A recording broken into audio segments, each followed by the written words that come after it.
In this section, I'd like to talk about determining the minimum highlight of your printing device.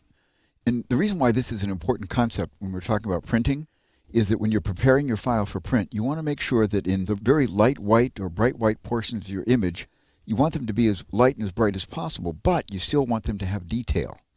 So you'll find the lightest portion of your image, and then you'll set that to very close to your minimum white highlight.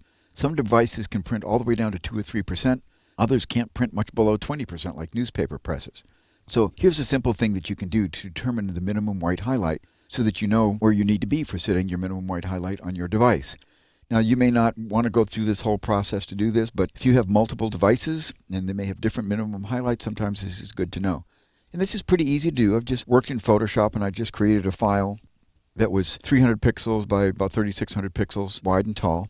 And then with my marquee tool, I just went in and made 20 different areas, and this just assigned a value of 1%, 2%, 3%, 4%, and 5%.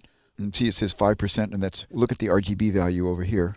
All right, that's 242, 243, going all the way up to about 20%, just in 1% increments on the RGB scale. And then you can print this to all your output devices, and then just get out a little magnifying glass and you can see where the halftone dots drop off. On the highest quality devices, like on a lot of the inkjets, you may be able to print down to 2 or 3%.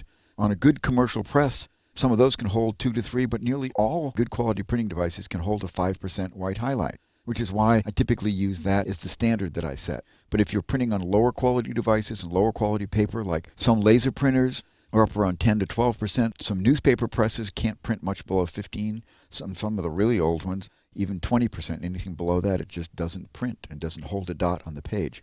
So this is kind of a simple and easy thing. You can construct your own if you want to, or you can use this one just to get an idea of where you are. And, print 3 or 4 of these out and then see if they're all pretty consistent. And let's say that, your device can print like a 3% dot. Then, go ahead and use that 5% white highlight so that you'll always make sure, even if the printer isn't 100% consistent all the time, if you're 2% above where the absolute minimum is, you'll always have a white highlight dot that's printing there. So I know this is a little techie and nerdy. Not everybody's going to want to do it, but for those of you who care to, there's a little strip that you can use for determining your minimum white highlight dot.